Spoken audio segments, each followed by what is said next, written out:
여러분 안녕하십니까? 12월 28일 SBS 뉴스입니다. 2015년 12월 정확히 2년 전에 있었던 한일 위안부 합의를 검증하는 보고서가 어제 공개됐습니다. 이면 합의는 없었다는 당시 발표와는 달리 비공개 합의가 따로 있었습니다. 그때도 논란이 컸던 불가역적 해결이라는 표현은 외교 참사 수준의 내막이 있었습니다. 유성재 기자가 보도합니다. 2015년 합의 당시 일본의 요구로 비공개로 따로 만든 문건에서 일본 측은 주한 일본 대사관 앞 소녀상을 어떻게 이전할 것인지 구체적인 계획을 묻고 싶다고 썼고 정부는 공개된 합의 내용 그대로 적절히 해결되도록 노력한다고 답했습니다. 일본은 제3국에서 소녀상이나 기림비를 설치하는 것은 적절하지 않다고 했고 우리 정부는 정부가 관여하는 것은 아니지만 이러한 움직임을 지원함 없이 한일 관계 발전에 노력한다고 했습니다. 성노예 표현을 쓰지 말자는 일본의 요구도 사실상 수용됐습니다.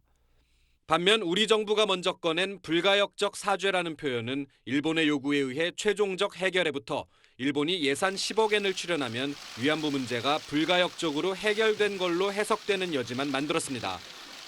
연내 타결을 서두른 청와대가 불가역성은 일본의 사죄에도 적용된다는 자기만의 생각으로 사실상의 외교 참사를 초래했다는 겁니다.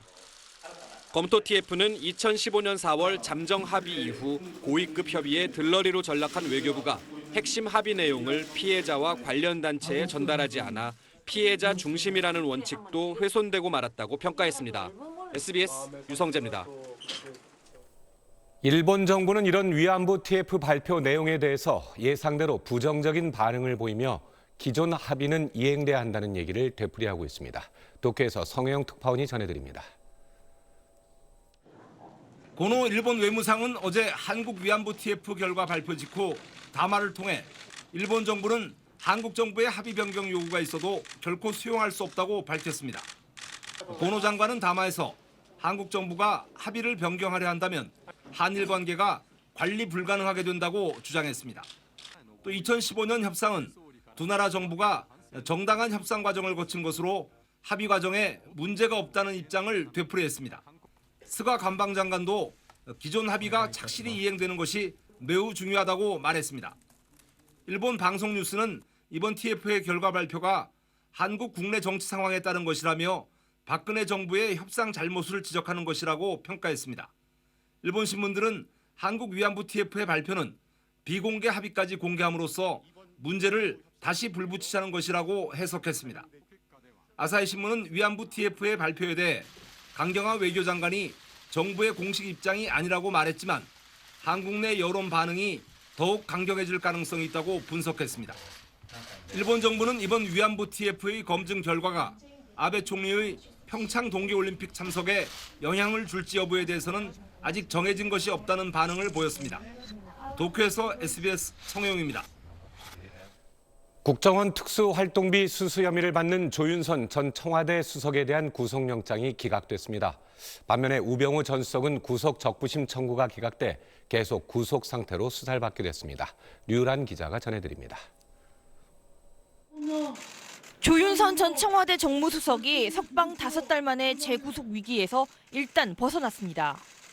법원은 오늘 새벽 조 전 수석에 대한 구속영장을 기각했습니다. 두 번째 구속 피하게 되셨는데 심경한 말씀만 해주시죠. 서울중앙지법 오민석 영장전담 부장판사는 수수된 금품의 뇌물성 등 범죄 혐의에 대해 다툼의 여지가 있고 도망 및 증거인멸의 염려가 있다고 보기 어렵다고 기각 사유를 밝혔습니다. 조 전 수석은 앞서 문학의 블랙리스트 운영 지시 혐의로 구속 기소됐지만 지난 7월 1심에서 징역 1년에 집행유예 2년을 선고받고 석방된 상태였습니다. 검찰은 수긍하기 어렵다며 강하게 반발했습니다. 부하 직원인 허연준 전 행정관은 구속된 반면 상급 책임자인데다 별도의 뇌물수수 혐의까지 있는 조 전 수석은 책임을 면해 형평에 어긋난다고 주장했습니다. 반면 서울중앙지법 형사 2부 이우철 부장판사는 우병우 전 수석이 낸 구속적부 심사 청구를 어젯밤 기각했습니다. 우 전 수석 측은 증거인멸이나 도주 우려가 없다며 석방을 주장했지만 법원은 계속 구속 수사할 필요가 있다고 판단한 겁니다. 우 전 수석은 검찰의 세 번째 영장 청구 끝에 지난 15일 불법 사찰과 문화예술인 블랙리스트 운영에 개입한 혐의로 구속됐습니다. SBS 유란입니다. 제천 화재 원인은 1층 주차장 천장에서 열선의 얼음을 털어내는 작업인 것으로 좁혀지고 있습니다. 건물 관리인은 이미 일주일 전부터 열선으로 물이 새 누전이 발생했다고 진술했습니다. 전영우 기자입니다. 화재 당일 정오쯤 한 남성이 사다리를 들고 건물 1층 주차장으로 갑니다. 사다리에 올라가 천장 뚜껑을 열고 작업을 시작합니다. 화재 40분 전까지 3시간가량 이 작업은 계속됩니다. 경찰은 관리인이 배관에서 샌 물이 얼어 달라붙은 열선을 손으로 잡아당겨 털어내는 작업을 했다는 진술을 확보했습니다. 경찰은 열선의 얼음을 제거하는 작업과 화재가 연관성이 있다고 보고 수사를 집중하고 있습니다. 관리인은 일주일 전부터 열선이 얼어붙어 누전 차단기가 자꾸 내려갔다고 밝혔습니다. 그래서 건물주가 화재 당일 얼음 제거 작업을 지시했다는 겁니다.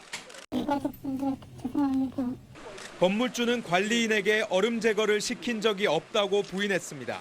그건 내가 잘 모르는 사실이고요. 제가 그 상황을 지신 적이 없기 때문에. 법원은 건물주를 업무상 과실치사 혐의로 구속했지만 관리인의 구속영장은 기각했습니다. 이런 가운데 희생자 유족들은 발화가 화재 신고가 된 21일 오후 3시 53분보다 28분이나 빨리 일어났다는 주장을 제기했습니다. 유족들은 오후 3시 25분에 처음 불이 났는데 건물 관계자들이 늑장 대응을 했다며 명확히 밝혀달라고 요구했습니다. SBS 전용우입니다. 오늘 오전 9시 40분쯤 서울 강서구 등촌동의 한 공사 현장에서 이동식 크레인이 전도돼 정류장에 정차해 있던 시내버스를 덮쳤습니다. 이 사고로 사고 현장에 있던 시민 4명이 다쳐 병원으로 옮겨졌습니다. 해당 크레인은 공사장에서 건물 철거 작업을 하고 있던 것으로 알려졌습니다. 사고 목격자는 쿵 하는 소리와 함께 크레인이 넘어졌고 버스에서 사람들이 급히 대피했다고 밝혔습니다. 식품의약품안전처가 국내에서 판매되는 생리대에 들어있는 휘발성 유기 화합물은 인체에 무해한 수준이라고 결론을 내렸습니다. 식품의약품안전처는 오늘 생리대 휘발성 유기 화합물 2차 전수조사 결과를 발표하고 생리대에 존재하는 휘발성 유기 화합물 74종에 대해 위해 평가를 실시한 결과 검출량이 인체에 유해한 영향을 미치지 않는 낮은 수준인 것으로 평가됐다고 밝혔습니다.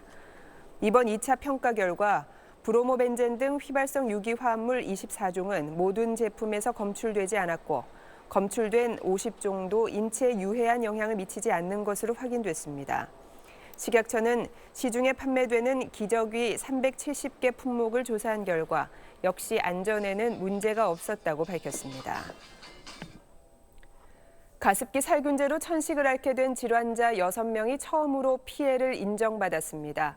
환경부는 오늘 제5차 가습기 살균제 피해 구제위원회를 열고 천식 피해 조사 판정 결과 등 안건 4건을 심의 의결했다고 밝혔습니다. 위원회는 우선 가습기 살균제 피해 신청자 중 2,014명의 천식 피해 조사 판정 결과를 심의해 6명을 피인정인으로 의결했습니다. 위원회는 그러나 살균제 사용 기간이나 사용 후 2년 이내에 천식 진료 기록이 없는 사람 등 천식 피해 인정 기준에 해당하지 않는 1,204명은 피해를 인정하지 않았습니다. 나머지 804명은 의무 기록을 추가 검토해 피해 인정 여부를 결정하기로 했습니다. 한미 자유무역협정 FTA 개정 협상이 내년 1월 5일 공식 개시됩니다. 미국 워싱턴 DC에서 첫 회의를 갖는 것으로 시작되는 이번 협상은 미국 우선주의를 내세운 트럼프 미국 행정부가 자동차와 농축산물 등 각 분야의 개정을 요구하며 대대적인 압박에 나설 전망이어서 한미 양국 간 힘겨루기가 불가피할 것으로 보입니다. 우리 측에서는 유명희 산업통상자원부 통상정책국장이, 미국 측에서는 마이클 비먼 미 무역대표부 대표보가 각각 수석 대표로 참석합니다.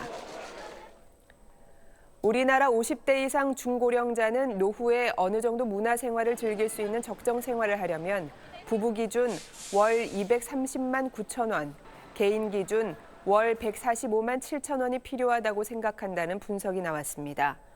국민연금공단 국민연금연구원이 50세 이상 4,572가구를 대상으로 조사한 결과 50대 이상 중고령자가 생각하는 월 평균 최소 생활비는 부부 기준으로 167만 3천 원이며 개인 기준으로 103만 원으로 나타났습니다. 최소 생활비는 최저의 생활을 유지하는 데 필요한 비용을 말합니다.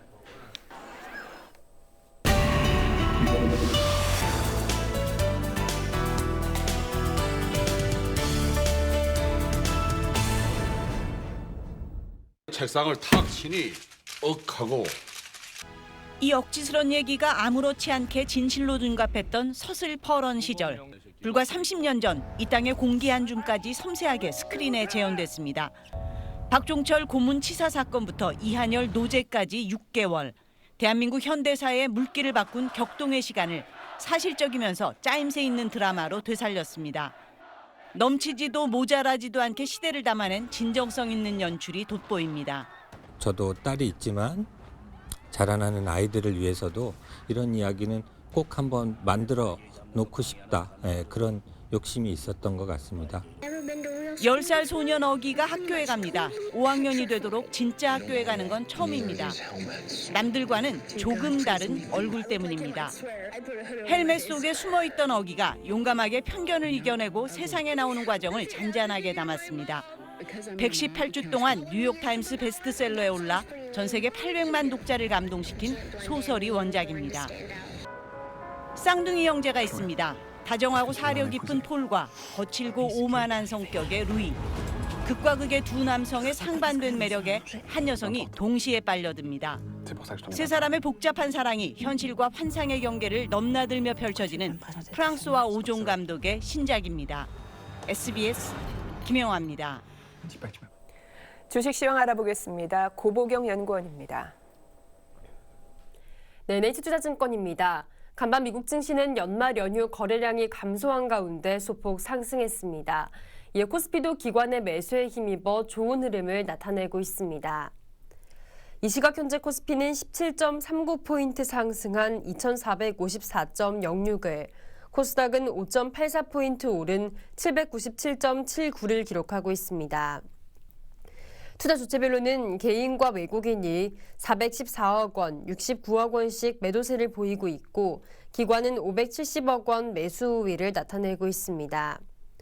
업종별로는 등락이 엇갈리고 있습니다. 기계와 전기, 전자가 오르고 있지만 운수, 장비는 약세를 보이고 있습니다. 이에 시가총액 상위 종목들도 희비가 교차하고 있습니다. 삼성전자가 최근 주가 조정은 수급 영향 때문이란 분석이 나온 가운데 강세를 보이고 있고, 삼성 엔지니어링도 사우디아라비아와의 대규모 공사 수주 소식에 오름세입니다. 반면 현대차 3인방은 일제히 부진을 면치 못하고 있고, S-오일도 외인의 매도세가 유입되면서 연이틀 저조한 흐름을 나타내고 있습니다. 이 시각 현재 원달러 환율은 1.9원 내린 1072.2원에 거래되고 있고 3년 만기 국고채 금리는 2.15%를 기록하고 있습니다. 지금까지 NH투자증권이었습니다. 네, 오늘로써 올 한 해 마지막 한파는 끝이겠습니다. 아직까지는 일부 중부지방과 경북 북부지방에 한파주의보가 발효 중인 가운데 현재 기온은 서울이 영하 3.4도, 춘천은 영하 9.2도 등 아침 최저기온과 크게 차이는 없는 상태입니다. 하지만 낮부터는 따뜻한 서풍이 불어오면서 낮 기온 영상권으로 회복하겠습니다. 한낮 기온 서울이 2도, 청주 4도, 대구는 7도까지 오르겠습니다. 낮부터 한파는 풀리겠지만 미세먼지가 말썽이겠습니다. 오늘 수도권과 강원 영서지방은 오후 한때 먼지 농도 나쁨이 예상되고요. 내일은 전국 많은 지역에서 공기가 더 탁해질 것으로 보입니다.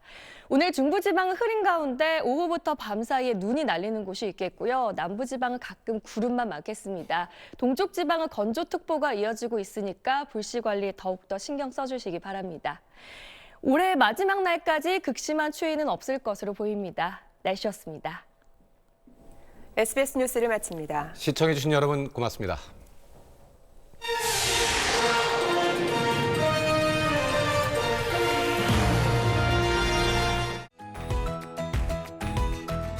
이어서 SBS 생활경제가 방송됩니다. 심하게 부은 눈과 벗겨진 피부. 핫산에게 무슨 일이 생긴 걸까요? 제대로 먹지 못한 핫산은 온몸이 붓고 피부가 벗겨졌습니다. 어린 핫산에겐 너무 큰 고통입니다. 후원문의 080-021-1004 한 달에 3만 원 영양실조 치료식으로 아이들을 구할 수 있습니다.